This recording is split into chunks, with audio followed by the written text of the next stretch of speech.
Welcome to Disabled Expectations. When you're a dad raising a child with a disability, nothing is as you planned. These are the raw, honest stories of dads whose lives changed the day they heard a diagnosis and who continue to show up, adapt, and fight for their families every day. This isn't about lowering expectations, it's about redefining them. I'm Andy, and this is Disabled Expectations.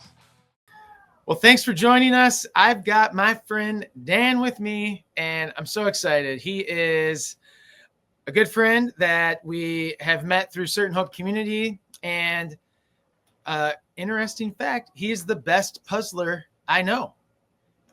I'm not the best puzzler. You don't know our rivals. They are better than us, but we're pretty solid. Is that the term, puzzler? What's the term? Yeah, I would say we're jigsaw puzzlers, competitive jigsaw puzzlers. Yeah. So we started that like 8 years ago, pre-COVID, before puzzling was cool, by the way. So we were actually pretty solid. We have an annual competition with friends, and we've won 3 times, and our arch rivals have won 5 times. So. Oh, wow. That is so cool. I think I would be the absolute worst. There's only one way to find out. We had some expansion teams this year, and you and Laura could come. There's room next year. So you're looking for like a guarantee to win. I think you'd be surprised how bad some of our teams are. It's so cool. I love it. I think puzzles are great, but I just like that pressure of the time would just kill me, because I like to do it over 18 months. Just have it out. You're like 18 minutes, right? Or is it faster? No, it's not 18 minutes. We do 500-piece puzzles. Fastest times are in the 40 minutes, probably. So Whoa. And then some teams are over 2 hours. So it's all over the board. But yeah. Now our rivals, the husband, he would tell you, he's great with you. His puzzles should be relaxing, not stressful, but he gets competitive. So yeah. And then Jenna's funny. She's like, I don't even want to win this year. And then as soon as we start, Jenna, my wife, then she wants to go. So. Exactly. She's like, no, let's just have fun. And then she's like, I hate them. Let's kill. I'm like, here, I'm done with the board. And she's like, here, take the rest of the puzzle. Wham. So we all have our roles. So yeah. How many people do you have now? We had 12 teams of 2 2 officials. So you need officials? This was our first year with officials. This should be a puzzle podcast, apparently. Walk me through. We got to get to the podcast, but walk me through what an official does. Well, they start the puzzle off, and then they walk around and make sure nobody's cheating or anything like that. But then they keep the timer, and they stop the timer, and then people lose pieces or something. They say they lose pieces, so there's a 10-second penalty if you lose a piece. So they keep all that. We've always done it before without officials, but having them is just so nice. They play music, things like that, the important stuff, So so it's like official / DJ. You got it. Very neat. And then my last question: how do you cheat? I mean, you could eliminate pieces. So it's 10 seconds a piece, but if you eliminate enough pieces, if they were hard pieces, it could be a good move. So you don't want to be people just throwing pieces off to the side and whatnot. A bunch of sky pieces are harder and whatnot. Cheating doesn't happen often. It would be. We do have a rule: you can't bring a knife to a puzzle off, because you have to cut the boxes open. So we had to make that rule, because one year somebody brought a knife. So. Oh my gosh, I'm so interested. You're in next year. Oh gosh, it'll be funny. Well, I'm excited. You are a disability rock star. You are just someone that I look up to. I love how you dad, and your advocacy for your kids, obviously, but specifically Dossie. So I was hoping you could let's just take us back to, I don't know, tell us a little bit about your family, and then we'll get into some of the diagnosis day and disability. Gotcha. So Jenna's my wife. We both went to the same high school, but not at the same time. So there's a little age gap there. Okay. Families were friends, and we eventually, when I got back from Peace Corps, I came back to Jackson, and she was in Jackson and stuff. So we ended up dating, and we got married. So there's us. We've been together. She works at the Grand Valley Library, and I work in the Grand Valley Registrar's office, and we're about as cool as a couple as that sounds. You can see the board games in the back and competitive jigsaw puzzlers. So yeah. Well, that's us. We love our lives. We're very compatible with each other. We used to ride tandems all the time, which you and Baron are going to take out next. That's Because it right. was the only way we could work out together is if we were attached by a metal bar, because I get a little too competitive. So tandem riders, just a really, really good couple. We have a lot of fun together. We complement each other Okay. well, and I think that's a big part into where we That come from there. that speaks a lot into your relationship. Like, I don't know if anyone listening has ever tried to tandem with anyone, but being on a tandem takes some special abilities. Especially, I used to have a tandem, and I'd call it the marriage counselor. Like Others have called it a divorce, so same thing. Yes. it brought out the best. So okay. I mean, if you view it as resistance training when you're the captain, when you're up front, and then Jenna just gets to look at houses and stuff in the back, so it works out. So I we would be don't go out very often anymore. So yeah, it is a lost art. Like it is so much fun. it is a blast. Bike riding is my favorite. So Man. All right, so you and Jenna, tell us about your kids. yep. So we got Dossie. He's 5 years old now. He is why I'm on this podcast, and he's like everything to us, man. He's amazing. And then we also have little Frances. Frances, she is a year and a half, and she is teaching Okay. us more than we ever thought we could learn. Because as a disability parent, you're like, man, I got this down. We can handle this. We can handle anything. And it turns out parenting is just hard. Right. Our house was not ready for someone who can walk and things like that. She's got attitude and she's amazing. So they're both amazing kiddos, just very different. They don't like each other yet, but they're little tolerant of. So yeah, other than that, our rocks are Jenna's parents. They actually moved from Jackson to Zealand after Dossie was born. Oh, And really? Okay. oh yeah, and Jenna's sister's in Zealand too, so it's not just for us, but I mean they are our rocks. They do so much for us. So I would be wrong to not mention them as part of our family because they are here at least once a week helping us out. Wow. So, and how far away is Zealand? 25-30 minutes depending on the weather, but man, I'll tell you, sometimes with the snow. So yep, exactly. Wow, that's incredible. So they moved not for you guys, but it does sound like you're the favorite in the family. I am not, but Jenna who knows who is on that one. They're all Jenna's got two sisters and they're all characters and awesome in their own way. So anybody who's got a bully girl, that's their maiden name, is a very lucky guy. All three of us guys married one know we're very lucky. So that's cool. I like it. Tell us something like besides puzzles and tandems, which just makes me ask. I have even more questions just about that. But tell us something like what's an interesting fact about you specifically that maybe not a lot of people know?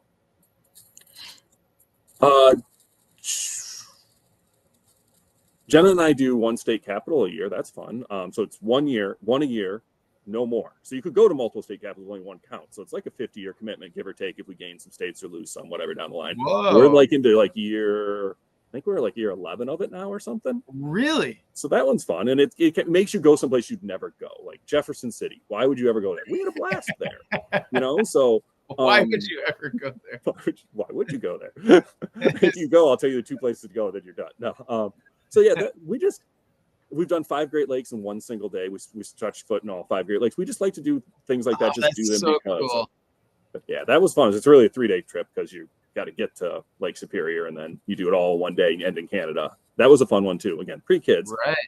But yeah, we kept doing it with the kids too. So we're not the 5 Great Lakes. We keep doing the state capitals and traveling with Dawson with a special needs kiddo is something else. But we're still giving it a try and we're learning. Yeah. And we're also learning that not every trip has to be the same. So we can mix it up too. So just because it works one trip doesn't mean it's going to be what you want to do forever. So I love that you guys are all about the adventures. I think that's so good as a couple, of course, but then you're still trying to do that with a couple of kids and obviously one with some disability. Like that's just such a cool thing. I love that. So take us back into the day when you first learned about Dossie. Jenna's pregnant. Tell us the beginning of the story. Gotcha. So regular routine ultrasound. Jenna was having a few more than normal just because some of the health issues she has.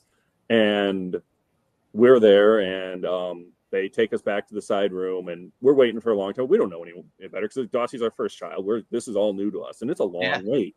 And the doctor comes in just bawling and we're like, oh wow. Boy. So, or at least she started crying when she told us. Sorry, I think is what it actually was. Sorry, it's blurry, but They thought they had found a blood clot in the umbilical cord, and that she's Okay. like, "You're going to lose your child. We're going to do everything we can to make it work, though." Hmm. So they immediately gave Jenna blood thinners to try to thin the blood to get the blood around the blood clot in the umbilical cord. So we go home, process that. I remember I go get takeout that night. I'm just bawling in front of Bangkok Taste, trying to get my Thai food without tears, Yeah. just praying like, please let my child live. And that Right. was So that was your first ultrasound? I don't think it was our first. It was like third or fourth, maybe, or something, I think. And they said, you're going to lose your child. There's a clot. We're going to do everything we can, but okay. Yep. And then Jenna, like, she's just, without missing a beat, she prayed about it. She's just like, we need a second opinion. First of all, she mostly just because of the blood thinners, to be honest. Like, those are not to be messed around with, like, Right. So we went to U of M, which is in Ann Arbor, which is about 2 hours from here. They got us right in like a day or two later. I couldn't tell you what it is exactly. And we talked to this doctor, and the doctor goes, I don't know what it is, but I can almost guarantee you it's not a blood clot. So he walks down the hall. They're doing ultrasounds. There's like 8 rooms they're doing ultrasounds. U of M's a massive hospital. He just knocks on his favorite ultrasoundist door. He's like, we need to get in. And they got us in like right then. So we're still there. This is all in the same day. And then he comes back to us after he sees it. He goes, well, it's not a blood clot, but you might have wished it was. And those words just stick with me to this day. And in his defense, he thought it was going to be trisomy. It was a 13 or 19, one of those where like the child will not make it to birth anyways, probably. 18. Or if they do, I think that's trisomy 18. Yeah. Yeah. I had too many. I'm not the medical one in the family Right. either. So that's what he assumed it was. And then if they are born, they don't make it past a year and a half. So he did not mean it like I may have taken it, but that one sticks with you. But what it really was an infollicele, which is where the belly button the wall doesn't do enough, and some of the intestine comes out of the belly button, basically. And it was. Are you serious? Yeah. This is exactly what Briella had. Oh, dude, there's no. I did not know this. Okay, there you go. All right, keep talking. So here's the thing. Like, so we think we are infollicele parents, and there's a lot of things that get connected with infolliceles, right? And so we do all the testing you can do at the time. We do everything. We even did the what's where they go into the. Oh, I can't think of it. Did they take some amniotic fluid? Yes, and we thought that was a big decision too, because like that's not risk free. Yeah, there's risk with all that. To be honest, we probably would not do that again if in the same situation. But we did it because we needed to know, we thought at the time, and nothing came back conclusive. Just it ruled out what the doctor had thought. And then as we're going on and on, we're getting some other things that they're seeing about Dossie. He had polydactyl, which is extra digits on his hands and his feet too. But the infollicele, which is extremely rare, normally I have to explain it to a lot of people, was kind of the big marker and teller. Now, because of that, we planned on a scheduled C-section because they wanted to be very careful. You don't want to pressure it through things. So they wanted a scheduled C-section at U of M. We had it all planned out, a couple weeks early and stuff. And it's Christmas 2019. And Frederick Meyer Garden does these Christmas trees, all the countries. And Jenna wanted to walk around and see them all. So we took my parents, and Jenna really wanted to see the Polish tree. So she walked a lot farther than she probably should have. And we say she walked Dossie out. So my dad even told her, like, slow down. And he was taking breaks and stuff. So, but then the next day, Jenna had some feelings and whatnot. And so we took her to the emergency room in Grand Rapids. Yeah. And they're like, you're having the baby here. And we had your plan was to have it at Mott's. Yep, Mott, and be there for a month at least in the NICU. Everything was planned, beautiful. We thought we had. Okay. So you did. Okay. So you got your second opinion at Mott's with the intention of like, okay, we'll most likely go with them. There was some, we like that they got it right. So we've learned also, like, now we wouldn't leave Grand Rapids for the world. Like, so like, again, we're learning a lot through this. But yeah, so we had planned on having Dossie in Ann Arbor, and we had, stays, everything's worked out and everything. Dossie had other things in mind. So nice try making plans. Yeah. So December, we go in, we're just wearing t-shirts and stuff, we're in the emergency room, and then they're like, you're a go. So you go in to have a C-section without any of the doctors you planned or anything. They're trying to catch up on what's going on, and it was a lot that day. Wow. Again, we weren't ready for a name because we thought we had 2 more weeks. We thought we were early with the 2 weeks, so it was just baby boy, which I think is kind of common in our group. It sounds like there's baby Vayner, I've and heard Jenna, this before. Yeah. yeah, and so Jenna gets to meet the kid real quick, and I will say that this one stands with me the most is like they pull Dossie out and they hand him to me, and I instantly look at that and follow seal, right? Because that is what my mind is on: is how big is it? What's the problem? And he Right. like swats me. It looks at me in the eye. And he's like, "I'm up here. I am more than my complications." And he just gave me this look, and I mean, it just sticks with me. And he's got these piercing blue eyes. He just is like, "Dude, we're gonna be okay. Don't worry about that." He's like, "Dad, I need you right here." Right. He's like, "You got to focus." So yeah, he that happened, but it would end up it was considered a tiny infolliceal, I would call it. Okay. So it's in what they would call it. They even had it was let's call it tiny. So much so that like they're like, "Hey, we can look into this and like let's get him up to the NICU. We could be talking surgery in a day or two to repair it because it was that small." So the thing that was the biggest marker, we don't really even it wasn't as big of a deal as we thought. It wasn't an emergency situation once he came out. No, they rushed him up to the NICU just to get vitals, but they wrapped it up and they kept it wet, and that was one night. But Jenna barely got to see him, right? Because she's not doing that well, and he's in pretty high intensive area. So I spend the night with him, and then the next morning they're like, "Yep, we're doing this. We're gonna close the infolliceal and we're gonna remove the extra digits, all in one fell swoop."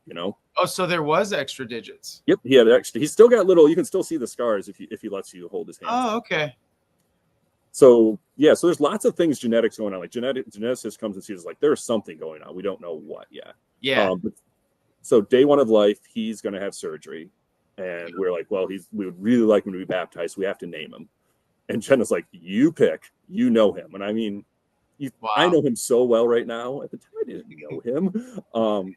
But Jenna had read a book, and one of the main characters' name was Dossie, and it meant pleasant and sweet, and it's unique, which ended up being very fitting as we get down further in the story. But so it was that or a couple other names, and I picked Dossie just because I thought it sounded right. So Jenna picked the name, and I solidified it. And then he had surgery that day. We got him baptized, and then he had surgery. Okay. And texted our priest friend and had him come up. Oh, okay. And then surgery went well until they tried to take him off oxygen, and he crashed. And just terrifying. So that one hit home. You guys obviously aren't there. I mean, are you just getting updates at this point? Like, what does that look like? He crashed with he's in the room. He's in the room with us. Like, we're in the room where they bring him back and he's still on oxygen. Okay. They try to take him off oxygen, and the crash is the wrong word. I have it. Jenna would tell you exactly what it is. But I mean, like right there, we almost lost him again. And that was just terrifying. And then it took a couple days for him to get his color back, honestly. So rough little start. But then as I watched your other podcast, I'd have to say like our start might've been a little more complicated. I'm not saying what we're doing is easy, but like we have not had the medical complexities some of the others have. From there on, we've had a couple emergency rooms, a PICU stay, a couple other things, but like we've gotten to a part where hopefully we're pretty level. We know what to look out for and stuff. So that's the birth story. How long were you in the NICU for? Just under a month. Dude, that's serious. You're in the medical. Just under a month. One of our best friends had a birthday party, and you can't always spend the night, right? So his birthday party started at 8:30, and we leave our kid at 8, and we go to a birthday party. This 3-year-old kid. Everyone's like, "Where's your kid?" And we're like, it was just such a surreal feeling to be out with friends. And this is actually right before COVID too, so like that all played into it too. Eventually, that would have played into how surreal that night felt to us to be out when we have this medically complex child back in the hospital, but we can't be there. So this is a bizarre thing for me because we had Briella at Mott's, we had Briella at a hospital in Milford, and then she was transferred to Mott's like almost immediately after. And Mott's was like, you had your own room, you spent the night, you never, like Laura didn't leave. And you're telling me you couldn't stay there? I mean, I think we could have, if we really they asked you not to, and like nobody did. That is a wild But I mean, concept. we had a room that was tiny, and there was a twins and us, so Okay. it was tight. If they weren't so tight, you probably could have. And like Yeah. the first night, we had our whole massive suite to ourselves because Dossie was such a, you know, a big deal. Not big deal, wrong word choice. Just such a unique situation. Yeah, for Um, sure. so yeah, then geneticists came in. We did a couple tests and stuff, and couldn't really come up with too much. Went home for about a week, and then we got back in the hospital. Our biggest problem was he was struggling to eat. He has very low muscle tone. Yep. Hypotonia is what it's called, but his is like extreme. But at the time, we didn't know that. So that plays into his eating, and that his mouth muscles and throat muscles aren't enough for him to eat without aspirating and whatnot. So like we didn't know this, but like that's why he wasn't taking the bottle. And it took us a lot. So dangerous. It's terrifying, and it can Right. lead to everything wrong, and you can't always tell there. It's terrifying. So like that was a lot of a learning process there. So when he came home, eventually we figured out, I don't even know when it would be. We figured out we have to thicken the liquids.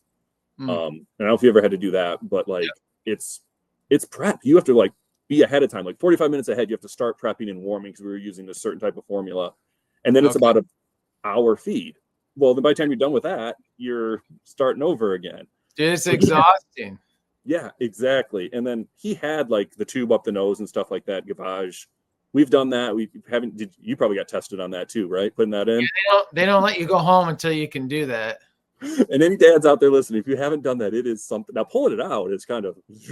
Well, that's I can do that, but I was like, man, we're never leaving if I have to do this on my own. Like, well, it really wants to know, like, how long they have to get? Is it like 18 inches they have to put? Like, it is a significant thing. You stick up your kid's nose and down into the stomach. I was not prepared for that.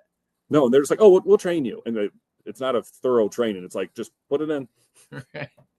But yeah, so we got home, and a lot of this is just we've blurred a lot of this out in our minds. I think like Jen will be like, yeah, I slept in that room for like 4 months with him. Be like, you did? So life goes on, and that year, and like we're just trying to figure him out, right? And finally, at about a year, our geneticist comes back and says, we're going to do the whole exome sequencing. We've got it approved through your insurance. Talk about just kind of a blessed thing to have there. That is the kind of the final thing. It is, if this doesn't find anything, nothing will. Okay. So got that done. Took about 6 months for the results, and they came back, and they came back as Au-Kline syndrome. That's AU and then Klein, KLINE syndrome. At the time, there were 30 known cases in the world, and the wildest part is Doctors Au and Dr. Klein are like our age, maybe a little older. And they're researchers that had this named after him because they discovered it in 2016, I want to say it was. So like, so you Google it and there's 4 results, and that's what you read, right? Like 4 results. We go in, and the geneticist had Googled the same thing and read us what we had just read for the whole day. It's got some other syndromes that are close to it, but this one's pretty specific, and it's considered an extremely rare syndrome. There's now up to, I think it's just about almost 100 known cases. Is that worldwide or worldwide ever? But we say that, but a lot of that is that privilege we have of the ability, the access to. There are probably way more than we know, but you look where the students, I'm sorry, higher ed, where the patients are, and they're in more developed countries, and maybe that's part of the genetics of it, or maybe it's part of that you have access to the testing. Right. So, there are probably more than 100, but it's just about 100 right now. And within there's a spectrum too. Dossie is on the very severe end of the spectrum, it turns out. So something we reach out to them to try to figure out what our life is going to look like. And you have 100 cases across the whole world to go off of, and you're one of the more extreme. Even if you weren't, you still wouldn't know. Wherever you are on the spectrum, this doesn't help you to know where you're going to be in 5 years. So do you have some things that you're going to be dealing with this Au-Kline syndrome? Is there are some like stereotypical things that you're going to have to deal with? Yeah, global delay, cognitive, physical, everything. Speech probably will not happen. We're still trying, but like that's the thing. You never put barriers on it, but you have to be somewhat realistic. And like you look at the kiddos out there, a few of them have one word they can do. A very few can put a few words together. So walking is kind of 50-50, I'd say. It's tough because like the studies are of 18 kids. And so the Facebook group we're in, very active, and that's helpful. But it's kind of a window into like more how do you deal with this or that, or what should we be looking out for, rather than what will it be like, because you don't know.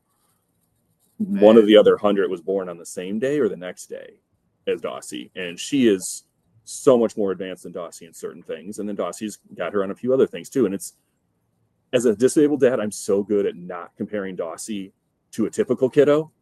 But are you really? I am so bad at not comparing him to other kids with Au-Kline Syndrome. I need to work on that one for sure. So yeah. So 5 years old, right? Yep. What have been some of the biggest things that you've seen? What are some of the biggest things you've seen him grow in those 5 years that maybe you're like, I did not think this was going to happen, or this was a huge surprise, but I'm super excited about it? Not always excited about it, but his attitude, like, dude, has got some sass.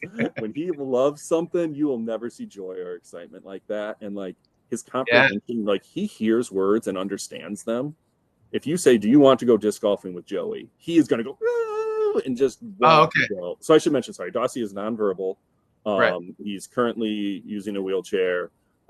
He's in PT and OT and all the therapies you can ever imagine. But yeah. He has shocked me with how much he is able to comprehend of the outside world and the patterns he notices.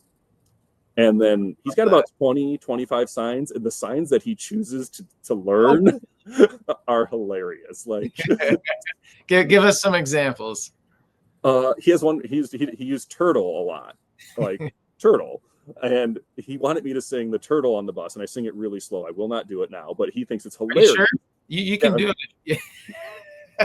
But like, so he can't tell us he's sick, his stomach feels bad, his ear hurts, but he can tell me he wants me to sing him this silly song, Turtle.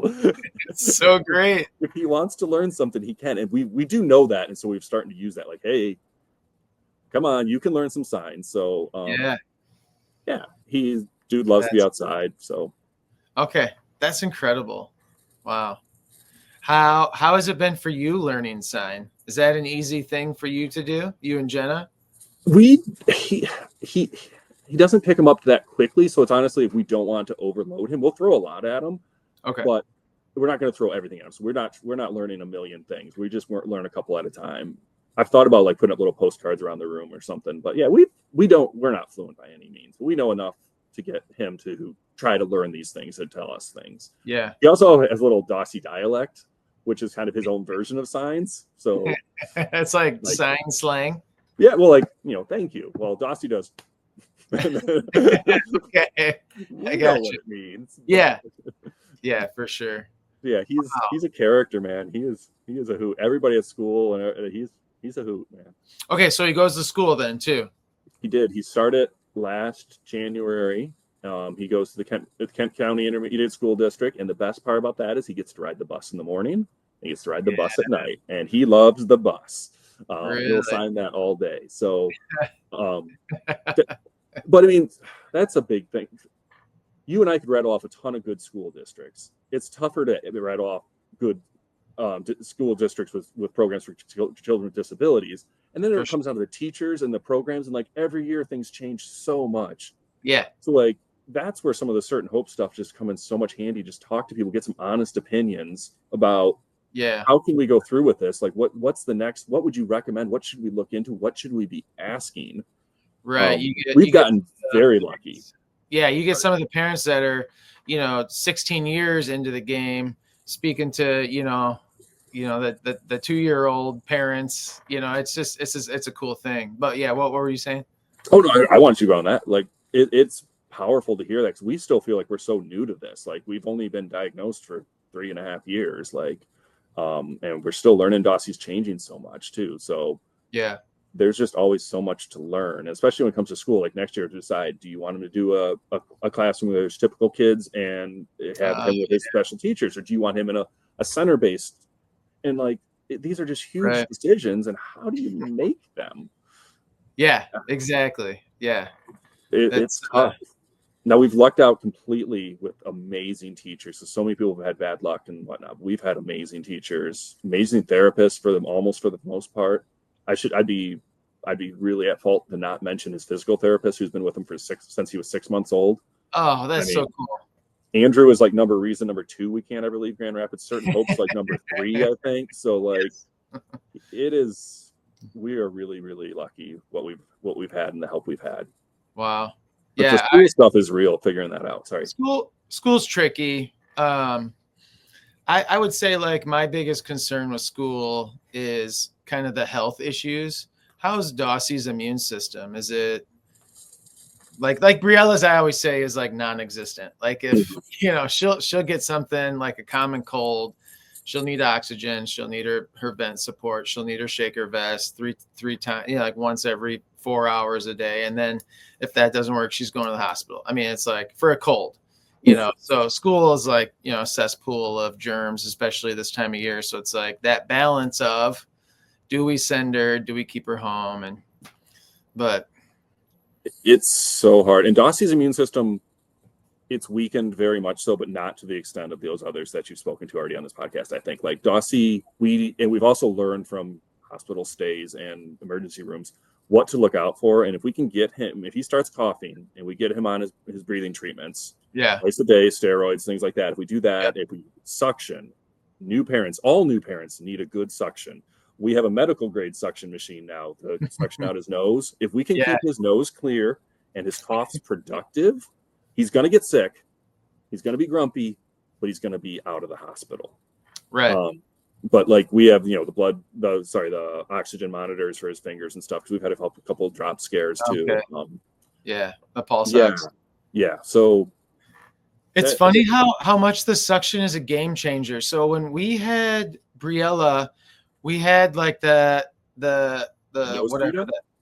No, we didn't. That's what I was getting to. We had the like teardrop thing you squeeze, and I'm like, this is stupid. Like it never would do. And then we had that nasty nose, Frida. Laura tries to pitch me this idea. Like, trust me, it's gonna work. It's like the most flimsy filter. Like, okay, so I just suck the boogers out with my mouth. Yeah, what could possibly go wrong? And then I think it was like we had met another family, and they're like, how does she not have a suction? We're like, I did not realize that was a thing that you could ask for. It was like, it was a game changer. I mean, we can't go a day without that. Game changer from things we've learned from other disabled parents. That's a list, right? Like John and Haley have saved us thousands of dollars by telling us, hey, you should look into this. John, you got to know who's good at what too. And Haley's going to tell you what she needs to do. She's a baller. Like she told us like, oh, you're on Children's Special and you're paying what, $7,000 a year for that on top of your regular insurance? Well, here, try to sign up for the waiver program. Well, we signed up for the waiver program, we got on the list.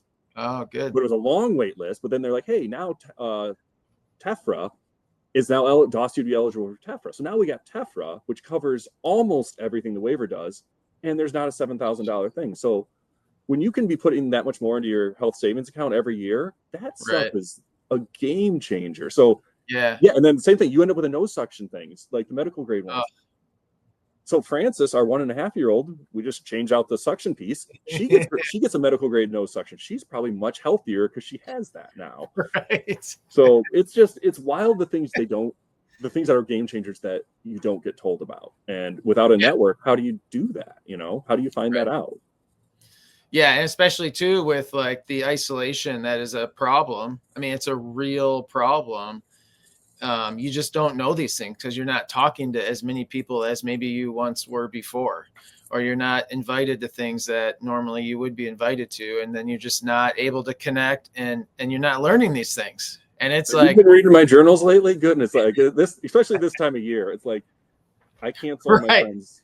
But the few friends I have left, I cancel on them so often because if something goes wrong, we have to be here, Right. And bedtime is an ordeal. So like I have to be here for that. And they're like, it's hard. it really is maintaining some semblance of a social life. So when you say it's hard, I think that's the most like basic way to say it. Like I wish I was better with my vocabulary because I know what you're saying and I can read in between the it's hard lines, but it is like it is so much more than hard. Like I've had some of my best friends like get frustrated with me because I've canceled last minute because my child, who cannot talk or take care of herself in any way, shape, or form, needs extra care, and I need to be here. And they're like, whatever, man. And that like changes the future. That changes our relationship immediately. And they might be cool with it once or twice, but once you bail on them twice, you just stop getting the invite as much, and it's real, man. And it's a problem. Like it's hard to make friends and hard to keep friends. And I don't want to toot certain hope community too much, but that is a nice thing when you get together with other dads, is you're immediately surrounded by dads that instantly get it. And you don't have to like sell them the idea of like, yeah, hey, listen. They're like, no, I had to do that last week. That's fine. You do what you have to do. You're the dad. You got to take care of your kids and your family. It's fine. But yeah, that just man. And then you add in like Michigan living right now. It's February. That's how Puzzle Off started, actually, was I need events to get me through. Seasonal depression is real. Okay. Like I need events. I need things. And I will say the first Certain Hope event we went to was at the Children's Museum. And we got in there, got our food, and sat in the little dining area. And Jenna's shoulders just relaxed, and she just looked around the room. And Dawson screamed, "No one! These people got it!" And like that was magic. And then the next 4 times I scheduled to show up for something, I bailed on you all, and you kept being cool about it. So like to have that group matters. And I will say some of my friends do get it, and I have 4 other guys I disc golf with a lot. And Dossie is the 6th guy. Like he is the 6th guy. And that impacts which courses you can go to, because he's got to be stroller now. We used to carry him and pass him around and stuff. Right. But we can't go to some of the steeper courses now. So we're playing some of the more boring courses. But like I once again, guys, I want to just thank you, for always having Dossie welcomed here so much. And like, dude, we wouldn't want you here if Dossie wasn't here. So they like Dossie more, actually. Well, they should. He's really cool. And then I was at school. One of the guys I disc golf with is Dossie's like emergency contact number 3. It's like Joey. That's his best friend. Great. So that's so good. It's so good when you get friends that just can have a glimpse into your life, a little empathy, and say, you know what, whatever works, we're cool with. And they're going to invite you anyways. They're going to call you or text you, probably text you nowadays. No one calls. But all right, I want to change over to a different topic. This is dads who have kids with disabilities, but a huge part of being a dad is being married with your spouse. And I'm just curious, how has your relationship with Jenna evolved over the last 5 years with the amount of stress and anxiety and dealing with disabilities? Do you feel like it's brought you guys closer? Are there things you do? I'm asking you like 100 questions right now, but do you feel like are there things you do to help your relationship? Do you have any cool habits that speak into that? I can keep going, but I'm gonna let you talk now. We might need some advice for that. It's hard because I always had a ton of guy friends, and Jenna's amazing. She was never my best friend. Everybody says marry your best friend. I don't think I did. Would have married, Scott Cabana was my best friend. Like Jenna is my best friend now. But we still like, it's tough when you're giving all you got and the only person you see a lot is also giving all they got. It doesn't take much for a stress point. And we're usually so good about not, but sometimes it happens, and it's hard. You just have to take a step back and just be like, okay, look at what she has been through. Look what you've been through. There's a reason you're both grumpy. Take a breath. Let's talk this through. And And we're good at that and just saying like, I'm not at my best right now and I'm sorry. And the I sooner like you can say that, the better. And I mean, I've said that more recently than I'd like to admit. So, but I mean, what you don't realize is like, I mean, you've been there too. Like Dossie's up most nights. He's up at 1:30 or 3, and he could be up for 30 minutes. He could be up for 2 hours. So we don't sleep.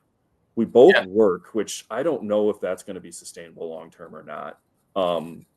And I think that adds to our stress as well too, but it also can be a break. Like if you just go to work and you just work, it's not so bad.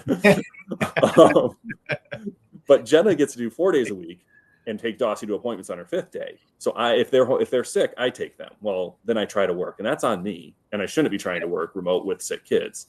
And I think that plays into it too. So a lot of it is maybe we try to do too much, but just to get anything done, just to reset the day is so hard. If you can just get your house back to where it was where you started the day, that's a successful day. If you're doing it on a half sleep. Yeah. And it's to the point where Wednesdays are my in-laws are, that's the day they watch the kids. And my father-in-law will mow our lawn and my mother-in-law will do our dishes. Do you know how life-changing that is? That's like Christmas morning you just described. Right. And like you can feel your stress when you walk home, when you walk in and the kitchen is clean on Wednesday night. Oh man. I mean, that's 30 minutes. You probably have more bottles than we do, but that's 30 to 40 minutes of not doing dishes. Yeah. You can change people's life very simply, and they do it every Wednesday. So I think having them helpful is good. We need to do a better job of getting out more as a date night. We don't do that well. Okay. But we do travel still, and I think that helps too. Oh, that's awesome. Would you say your puzzle nights are date nights, or would you say we don't practice as much, and that's why we come in second now. So yeah, that was Jenna's parents watching while we did the competitions. Yeah, that was our first time without both kids for a while. So okay, we're the only parents to have won puzzle off. We won 1 year as parents. Usually parents don't win puzzle off because you should get a shirt for that. Like there's got to be a shirt. I don't know what it would say, but it feels like there should be one. So yeah, back to answer your question. I mean, we are open to suggestions and help because like Jenna, we are a good team. We really are. Yeah, I can see. Sometimes you just get tired, you know. Right, and I think that's okay. You know, I mean, the amount of stress and anxiety and just stuff you have on the daily is a lot. Like I just before this full transparency, I just was like, hey, Laura, sorry, I shouldn't have responded like that. And, you know, you just have to be willing to ask for forgiveness. We're not like trying to be perfect over here, but, you know, but we also did just come from a palliative care, you know, appointment that lasted an hour. And, you know, you're dealing with all the emotions of that and the heaviness of that. And, you know, you're shorter than you normally should be, but just saying, hey, I'm sorry. It changes the game. It takes the situation from like it's about to go down to, okay, yeah, I forgive you. That's just, and like I said, you get so competitive. Like, oh my gosh, Jenna got to read a book last night for 20 minutes, and you're like, oh, and it's just that's how precious 20 minutes can be. Like, yeah. And but what we can do, what we do well is incorporate our kids into our things. So Dossie goes disc golfing, or I go for a run with Dossie, or I'll take him places. We love going out doing sunrises or sunsets. That's our big thing.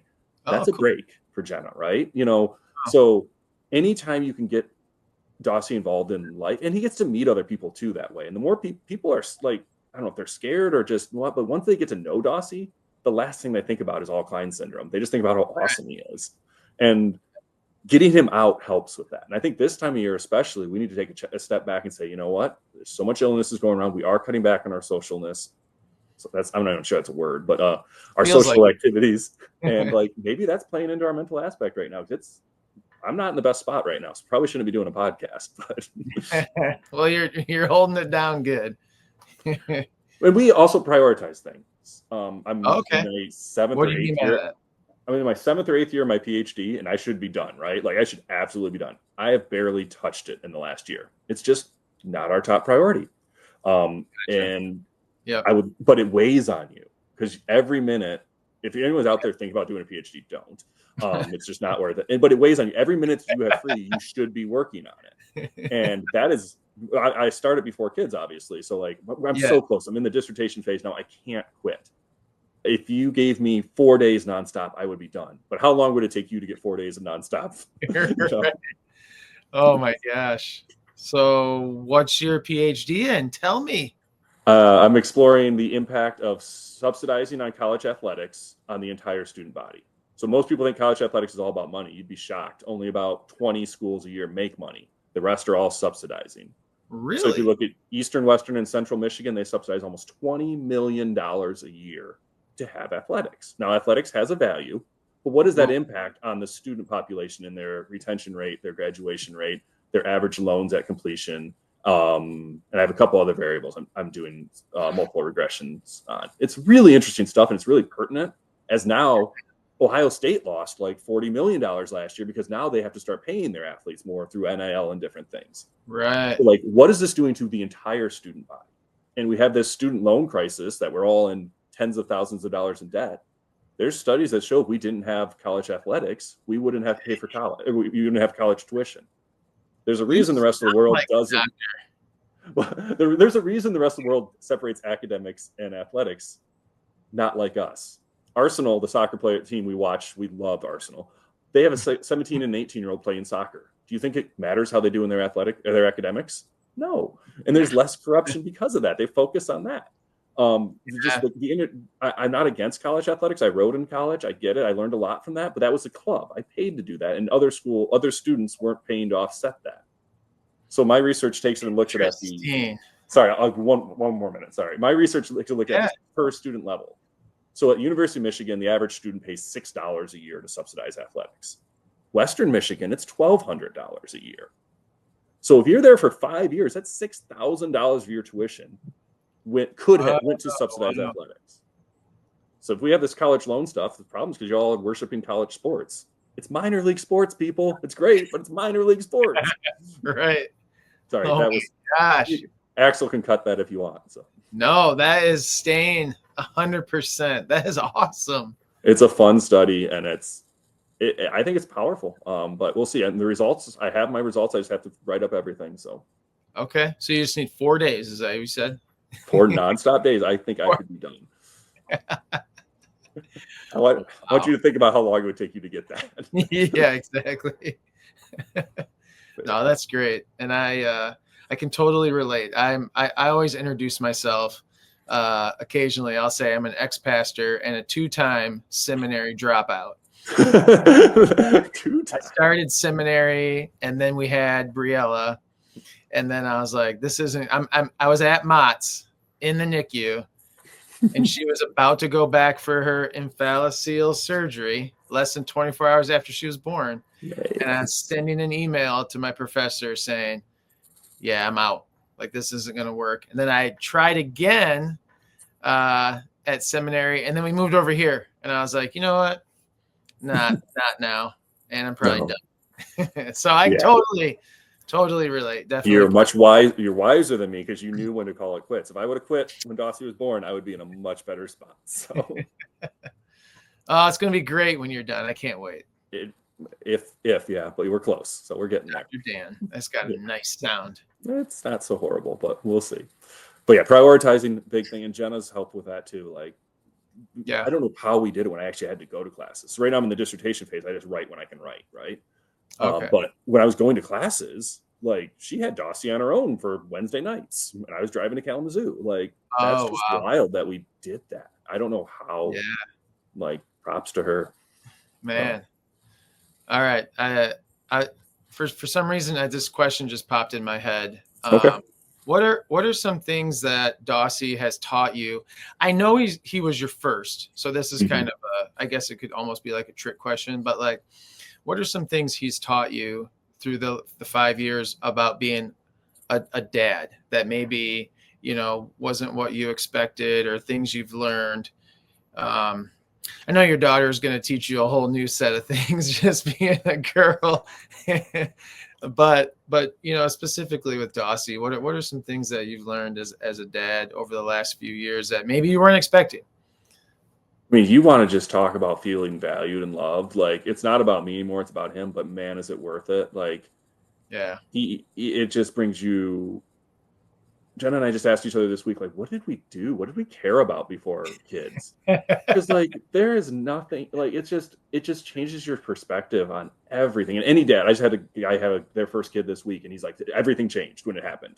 Yeah, and Dossie especially, like you start looking at things so differently, and it's not always better, might I add. Like I'll be in work meetings and I'll just get frustrated because these people care so much about this, and I don't. Right. This is their life, and I don't care about it. Yeah. I mean, to me, I process stress through trying to find things I can handle, I can grab onto, I can put numbers to. So I want to talk about financial literacy for for parents of kids with disabilities. That's something I can do. I can set up my ABLE accounts. I can set up my HSAs. I can set up my trust funds. I can do all that. That's progress you can actually do. And then you have to start thinking down the line. I don't just have to take care of myself for my entire life. I have to take care of Dossie for a generation after I'm gone. And you start thinking like that. And that's not always good stress, but it is a distraction. And that's stuff I can try to dig into and actually make progress towards. So just how it's not about you. He's just taught you have to just branch out. It's just like you really have to just focus on, there's just so much more you have to focus on. Sorry, that didn't come through very clearly, and that's okay. No, it's all good. It's really changed my approach to my career, my finances. He's helped me live I am trying to be such a minimalist, a quasi-minimalist. Like, oh, really? Just like it ties in religiously, spiritually, environmentally, all of that ties into. I want to spend my time with Dossie and Francis. I want my time with my kids. I do not want my time with stuff. I want I want to work less. Like he has just changed my whole outlook. That I just don't want to. Careers are totally different now. My job is now to provide for my family, and the sooner I can work less, I will. That's it. That's fine. So that makes the PhD really worthless, by the way. But I think that's been such an eye-opening thing that, like, you know what? You have all you want right here, and the sooner you can get to spend more time with that, the better. I love that. And I can go on for days about minimalizing and how your spending has to align with your priorities and whatnot, but Jenna would shoot me. So that's Laura's love language, that minimalist talk. I'm going to keep you guys separated. Yeah, do that. Jenna will thank you. Talk to me just a little bit. I'll ask this question, and then I'm going to quote you and ask you to go into more detail about something you said. You're like, oh no. Talk to me about a little bit about your faith and when you first found out about Dossie. You know, where were you at with that? Because you had said you had him baptized before he went into surgery, so obviously you have some faith. But how did your faith play into Dossie and being his parent? Yeah, we are both practicing Catholics, cradle Catholics, both from very Catholic families. I have an aunt who's a nun in Italy, actually. So if you're ever going and you want to get a VIP parking spot, I got connections. Okay, so, I'm going to write that down. That's good. Anyway, sorry. So yeah, Catholic faith's been a big part of our relationship, our lives. I'm not where I need to be, though, honestly. I don't know if I'll ever be where I need to be, but I'm not where I need to be right now. But I'm always working on it or trying to. Yeah. But a huge part of our life, some of my strongest prayers, most of my strongest prayers have been about Dossie, and they've been answered. So cool. And it's just, can you give us like one that that has been answered? Yeah, when they said you're going to lose your kid, I was like, please, I will do anything. And that's kind of like where we are now. Like, this is what you asked for. You said you would do anything. And you got it. You got this kid who's going to smile at you 100 times a day. He's also going to whine a lot, but he's going to smile so much at you. So we go to mass every Sunday and stuff. Our parish is a really cool parish, and we're as active as we can be in it. Jenna goes to some groups and stuff. I've tried, but it's tough to find the time for it. For sure.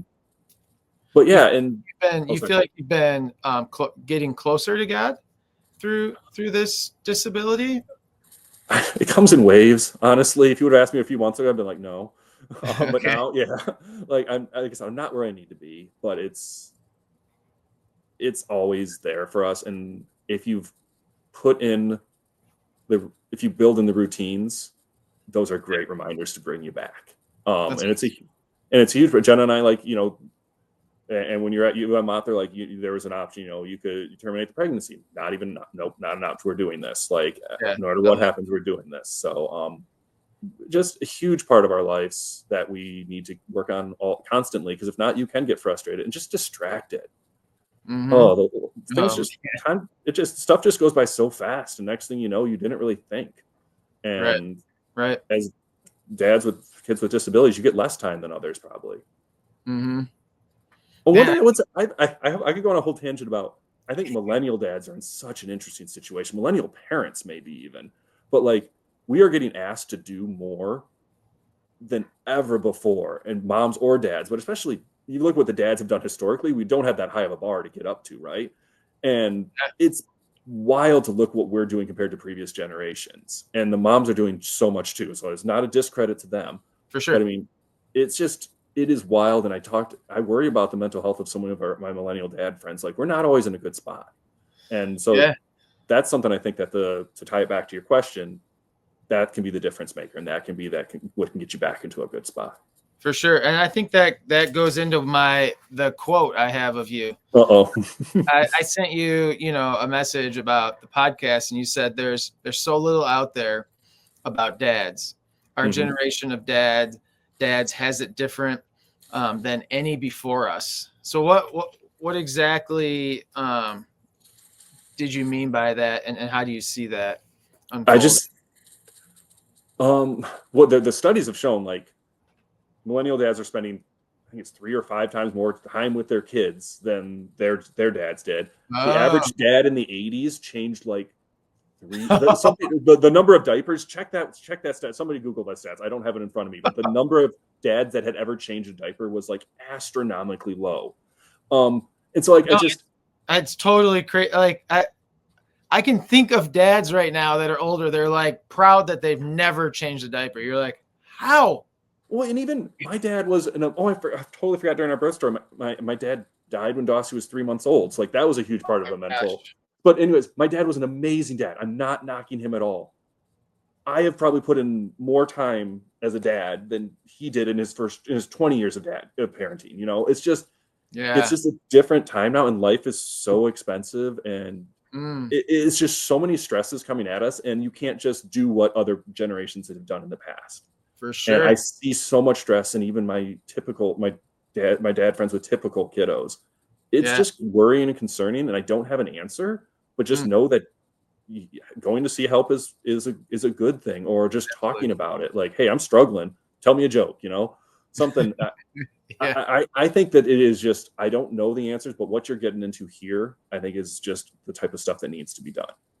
Awesome. I was just funny because I wrote down my last question was like, what would be, in your opinion, some helpful things for dads with all that they have going on? And I never thought, man, that's interesting. I want to look into that a little bit more with the difference between like the 80s and where we're at now. Oh man. But it also, like, if you took your kids to the grocery store, they'd be like, oh, what a great dad. But like, if Laura took a kid, no, right? Like, there are just so many moving parts to this, and I need to explore it more. So I don't have answers. But sorry, you were asking.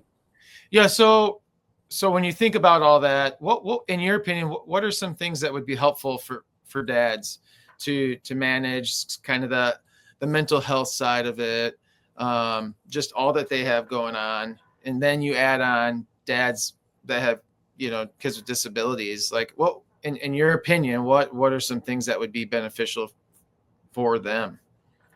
Does that make sense? Maintaining your close friendships. Don't try to keep 100 friends. Just keep your close friends, and that's really a big thing. I mean, that's my biggest thing. I mean, don't be afraid. Like, text messaging's great. You don't want to overdo it, but like, you can stay in contact with people pretty well that way too. So like, I think just maintaining those relationships. Pick a couple if you think of somebody, when I say, maintaining relationships is important to you, if somebody comes to mind, reach out to them. Doesn't have just be a joke or something, but I think that's a big part of it. And Other than that, just stay physically active. I know a lot of people on the podcast have mentioned that too, but like if your body is not healthy, it's so hard to do anything. So sorry. No, I was gonna say it's something that's like I feel like a lot of people know, but the disabled expectations dad audience, it's something that's like always gets pushed because of, like what you're saying, like there's so many other things that you could be doing. And like if you're me, like I kind of, there's times where I struggle with the guilt. I'm like, I can't go for a run because then I'm leaving and there's gonna be so much going on, and then it's just you don't run or you don't work out, or I mean I'm not gonna do push-ups anyways, but I'm just saying there's people out there that do that. But it just gets, and so it's so much harder than just saying, yeah, you gotta stay physical. And part of that can be like, I mean, habit forming. Atomic Habits is such a good book. Yeah, there you go. Make that reward system work for you. I can't play Civilization 6 unless now 7 came out today. I can't play Civilization 6 unless I am on the Peloton. I will not. Okay. That game is so addictive. I get some serious minutes on the Peloton at night because of that. So if you can start doing things like that, like don't watch a TV show unless you're working out, or like you can start doing those things. They work. For me, they don't work for everybody, but like I think that's some really important stuff too. And if you're watching TV, you can be doing something. Yeah. So. Right. Absolutely. I don't want to break your heart, but I've never heard of this game you're talking about. What? It's the most. You're building civilizations over time. It's like the most. Come on, it's been around forever. The 7th one is out today. Sid Meier. So you start with a settler and you build your. You're just laughing at. You're egging me on now. No. Look up Civ 6. I've never heard of it. It sounds cool. It is really cool. Oh my god. Dang it. Dan, I've just loved talking to you. You are an easy guy to talk to, and I love the spirit you have in you to be the best dad that you can be. I've loved this time. This has been great. I wanna keep talking, but I realize we're getting in on that hour mark, and the average attention span's like 4 seconds, so we're well past that. But we lost him at puzzle off.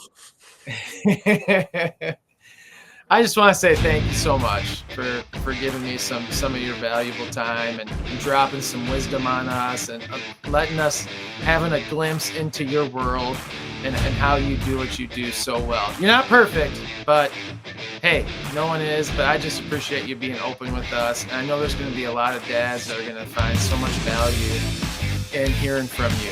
So thanks so much. No, thank you for doing this. And I listened to the previous ones on the way to Dawson's therapy, to intensive therapy this week, and listened to it on the way back. It was just refreshing just to hear from dads. Yeah, it's rare. You're onto something here. So. I hope so, and I love dads, but dang it, we're stubborn, and there are hard ones to reach, but once you do, I think there's so much good there. You said you're doing intensive feeding. Is that in Grand Rapids? Get Mary free bed. We have so much in common. Briella did that too. Is that where you go there for like hours, right? Yeah. First one's at 8, last one's at 3. So, yeah. Oh my gosh. Donna's doing most of it. I'm taking this week so she can refresh her sick time. Okay. And how's that going? Are you noticing? Yeah, he's doing really well. He's eating some mush. He had some lasagna and beans today and stuff. He's great. Yeah, he's doing great. We'll see how he does at home. So that's the real thing. So. Does he have a cooking too? No, he's been close a couple times, but no. Okay. Awesome. Briella got kicked out of the intensive feeding. It was silently aspirating. And it was just, they were just saying it's just too dangerous. So, but no, that's great, man. You guys are doing awesome. You're such a good team. I love hearing all your strategies and habits you guys have. But hey, thanks for being on the show. So appreciated, Dan. Awesome. Thank you.